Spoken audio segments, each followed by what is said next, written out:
Welcome to part 2 of my 2025 Halloween special. Yeah, this is the video where I talk about the evil Bigfoot movie. I'm sure you're all looking forward to it. But until then... Hey, it's a Japanese superhero. This is what I usually talk about.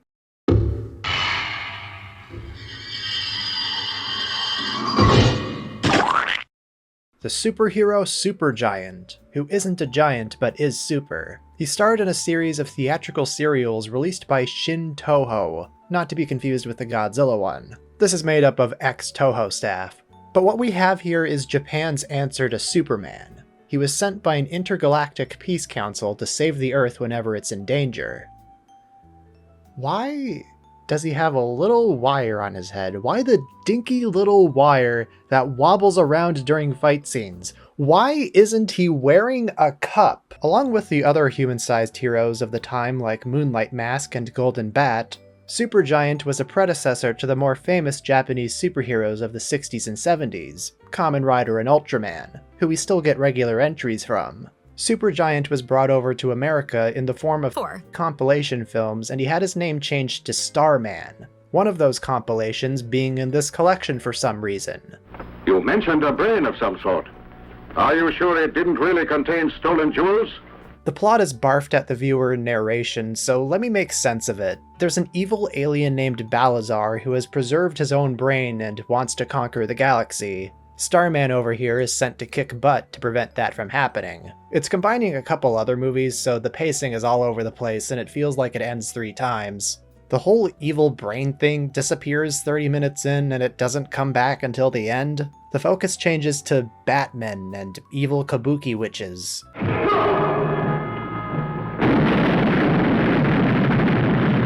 There's some cool camera work, and that shines through even in this truncated cut. The way the characters jump and suddenly appear in the next shot is very Kamen Rider. Toei used this technique all the time, so that's interesting. Yeah, interesting. That's the word of the day here. Is the movie entertaining? I mean, kind of. There are only so many poorly choreographed slap fights you can watch in a 70-minute period before the brain starts to melt. It's endless slap fights. It's all slap fights all the way down. And at no point does Starman put on a cup. You failed. Too bad. Yeah, glad they saved this one for the pure terror box set. You know, this would have really fit into the science fiction box set, but they didn't put it in that. Why? Why is this here? I must return to the Emerald Planet. I bid you all farewell, my friends. Easily confused in my mind with the equally as generically named Crucible of Terror, which came out the same year. The Horror Crucible is about a mother and a daughter plotting to murder the domineering man of the house, played by future Albert Pennyworth Michael Goff. Let's kill him. And the movie really goes out of its way to show why they would. He beats the poor women senselessly and gives preferential treatment to the son. They eventually carry out the plan, but shame on them for wanting to escape a life of domestic abuse, I guess, because he comes back worse than ever. For whatever reason, the movie doesn't frame the daughter as entirely sympathetic. I mean, she steals money from the bank, so that's there to foreshadow why she would want to go through with a plan like this. It just leaves the movie with no likable characters. Next to the slow-ass pacing, my biggest gripe with this one is how miserable it is. Now, I think there should be conscription for all young women from 18 to 20 as domestic help.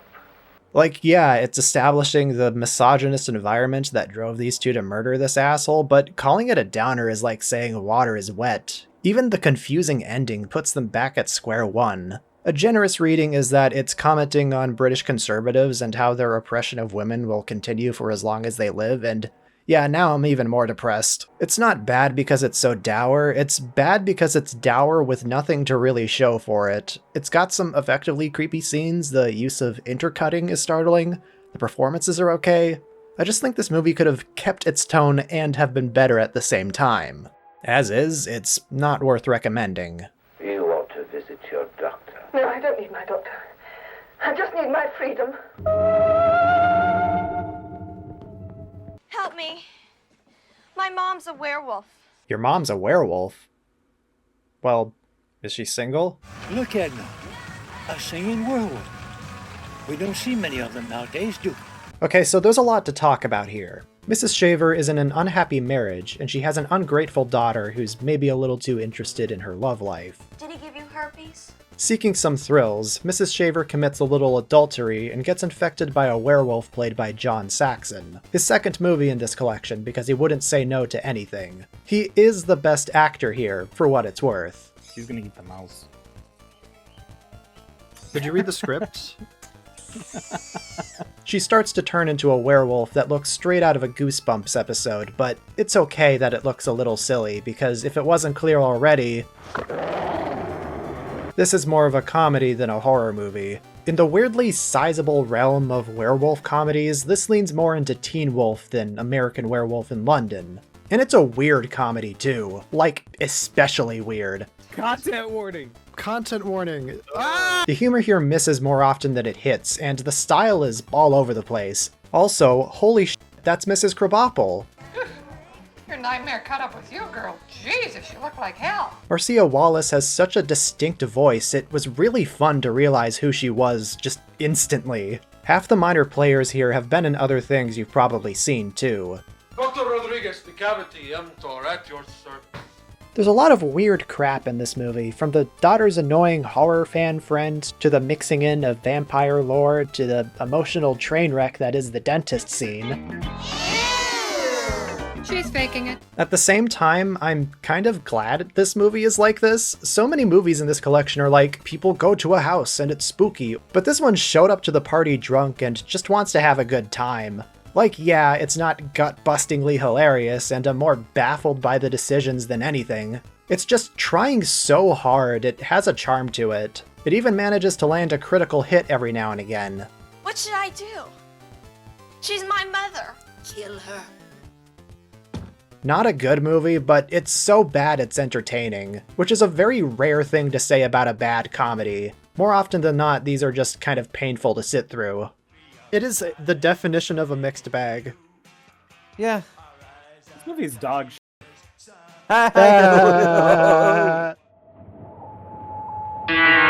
Death in the Shadows is another movie so obscure it doesn't have a Wikipedia page. But what I can glean is that it's from the Netherlands and this is the best picture quality it's got. Which is a shame because there's a well-shot film here under all the VHS fuzz.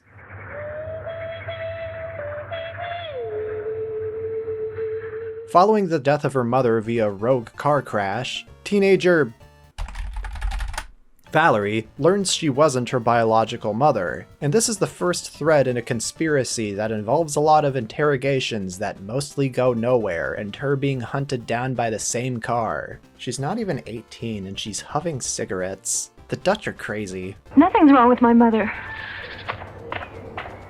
The details of this plot are so esoteric, but it's all a vehicle for vibes. Yeah, this is a vibes movie. The synth score is oozing mood and paired with images bathed in fog and shadow. It's effective, except for this part.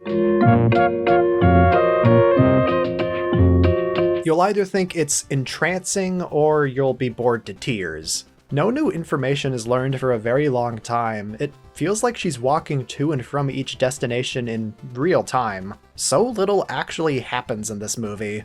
I must find out. It's too dangerous.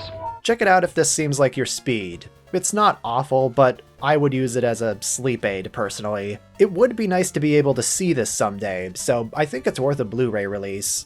Credit to anyone who can figure out what's actually happening at the end of this movie. The picture quality is so bad, I really can't tell. Did you know the Dutch call baseball honkbal? I love this language, I can't believe it's real. I'm willing to bet movies with titles like this are where half of all metal bands get their names. Would you like a cold beer? Oh, sure. So a hitchhiker named David is wandering around, and in the opening minutes he encounters a handful of people, starting with a horde of naked women, then a water spirit, and then the most substantive meeting is with an old hermit. Turns out the hermit is providing sacrifices to the naked horde, which is actually a cult using souls to keep themselves young. David actually wants to give up his soul for reasons I'll explain in like 20 seconds, just give me time. I want her so much! It's the most counterculture and most likely weed-influenced movie that I've seen here yet, and that's what makes it more interesting to talk about, because there's also a deeper meaning here. I come from Vietnam. The hitchhiker wants to get with the water nymph, but she can't love him because he has a soul, and when he eventually loses his soul, he regrets it. Something feeling disillusioned following the end of the Vietnam War, and returning to a world that feels strange and hostile. I call for your own people to come and kill you. You're bombing your own people! Repeat! You are bombing your own people! I get the gist of it. Blood Sabbath's got a message, and it's an interesting one. It's a shame the movie itself doesn't tell it in the most interesting way. The hitchhiker spends a lot of time going back and forth between wandering around and asking the hermit for advice. There's a lot of naked dancing I can't show, and there's a repetition to it that I just don't find as compelling as the message that's trying to be said. It's another vibe movie. The pacing is slow in a boring way, and the acting is amateur, but the music is pleasant. Shout out to the inexplicable Mexican bar in the middle of the woods. I'd love to eat here. The atmosphere is great.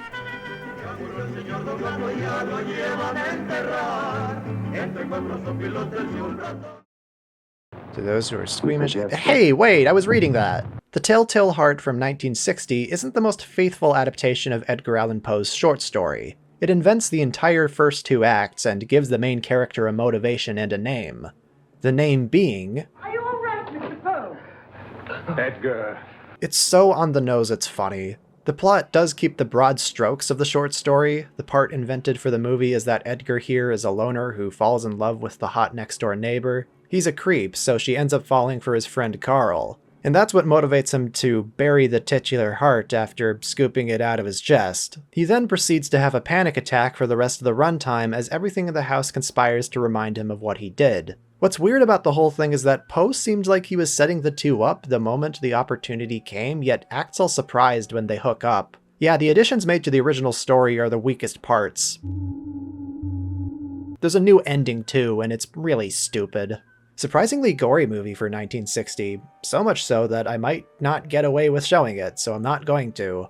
It's not a bad movie. Lawrence Payne's schizophrenic performance is a standout, and the latter half of the movie exists purely as a showcase for it. I wouldn't recommend dropping everything to see this, it's just a light recommendation for the backlog. I know. You ever heard of Dracula? Count Dracula's. Count Dracula's? Yes. Non sono del posto.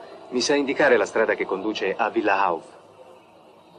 Well, the initial setup of Italian movie Terror Creatures from the Grave is a spin on that, with attorney Albert Kovac traveling to a notorious villa to finalize the will of a dead scientist, Geronimus Hoff, who is experimenting with the corpses of plague victims. I've summoned you. Avenge me! Italian horror icon and box set alumni Barbara Steele is here too, as the scientist's scheming widow. It's nice to see a familiar face. Sei rimasta la pessima attrice che eri una volta. I almost considered skipping this one because the quality on the box set was so bad, but I managed to find a copy with slightly higher quality visuals. It switches between English and Italian at random, but I honestly kinda like that. The hard-coded subs of the original dialogue really illustrate how much was changed. I remember reading about this ancient belief that some men spread the pestilence out of sheer malice. It's deliberately slow in ways that don't always compel, given the predictable premise. If you're actually expecting to see a terror creature by the end of the movie, you're gonna be disappointed. That said, it does build up a spooky enough tone, and it has a couple memorable moments sprinkled in there to keep it watchable. This one's just fine. There was something he wanted to say. It's my father! Jerry! My father! Ah! Dungeon of Harrow from 1962 is, I'm not overly fond of fish, Captain.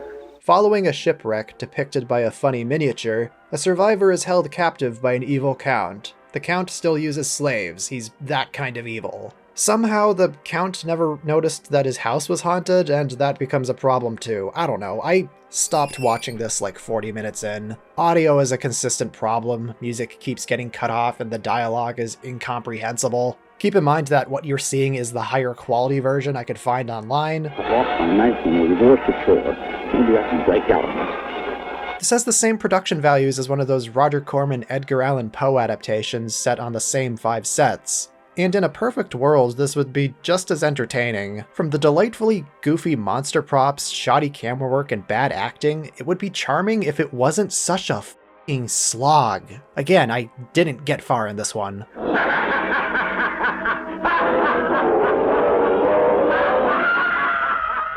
Green Eyes is a whodunit movie from the 30s with a racist caricature in the poster, and we're skipping it because I realized 10 minutes in I don't have anything to say about it.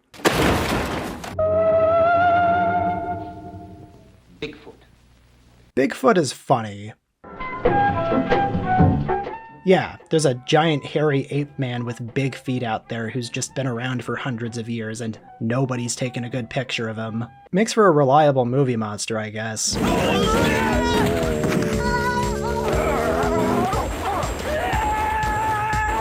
In one, he could be a kind and benevolent Rick Baker special effect, and in the other, he could be ripping people's dicks off or something. Real movie, by the way. Let's talk about one of the bad ones, though. One of the really bad ones. Expect us to believe all of this?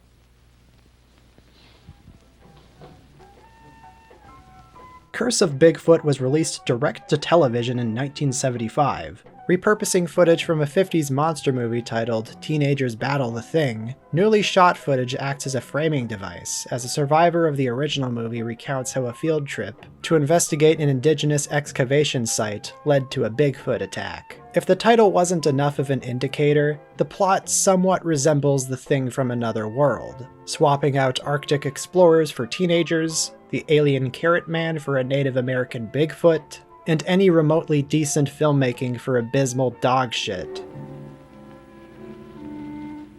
I don't even think they call it Bigfoot in the original footage. That might have just been something invented by the framing narrative. I don't feel like checking. Well, that's my theory. I could very easily be wrong, though. Highest quality version of this movie, by the way. Ah yeah, this one isn't done justice until it's thrown up on a 4K monitor. You can count those pixels on one hand. This movie has that Manos quality, where entire sequences go on longer than they need to, because they hold on shots forever and think that's all you need to do to build tension. It's set in the woods too, so you don't even need to see this movie to know there's a lot of hiking. There's this hilariously awful sequence at the start where it keeps cutting back and forth between Bigfoot and a house and a dog barking at him. Bigfoot just can't seem to get closer to this house, no matter what the editing seems to be suggesting.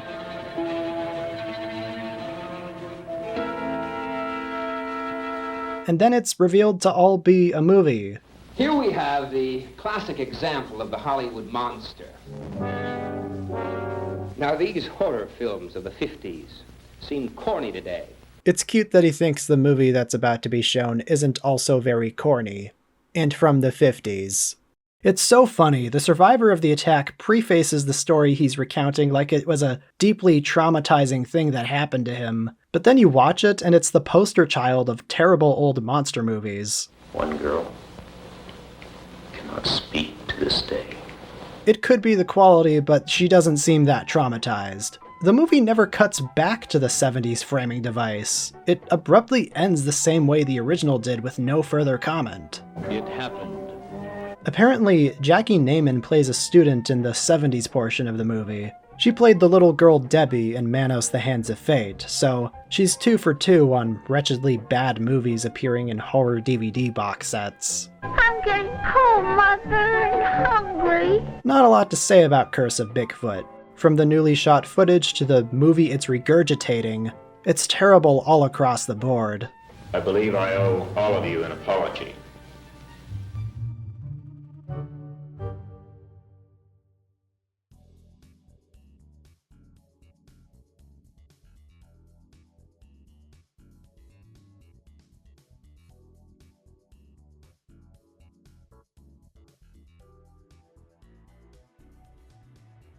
And here's a special shout out to the top patrons: Swansea, Aotus, Gojira King, Iron Knight, Zebot, Sammy Likes Toku, Lemon Boy, Adelaide, Tato Salad, Serix, Nerdy Gamer 556, Neon Yaminair, J-King, Mech, Celis Ortesia, Greninja Zack, Old Metal Possum, Solid Lib, Kadorian, Scooter Jit, Mego Muddy, Lobotomy Blues, Cool Bell Zero, Eric Guzda, Janos Firewalker, Easterman, Manila Fan, Big Dumb Media, Jacob Hinch, Dude Bro, Alistair Gilmore, Seamus Kelly, Fujoshi Urinal, Mulan Nguyen, Irrelevant 402, Hey I'm Mooney, Krazak 53, Queer Kaiju, Chronicler Waba, Ryan Santa Cruz, Avok Robot, Godzilla Rich, It's God Z, An Actual Dimetrodon, CMG, Red Comet Harry, and Marpzilla. Once again, thank you all so much for putting up with my weird schedule.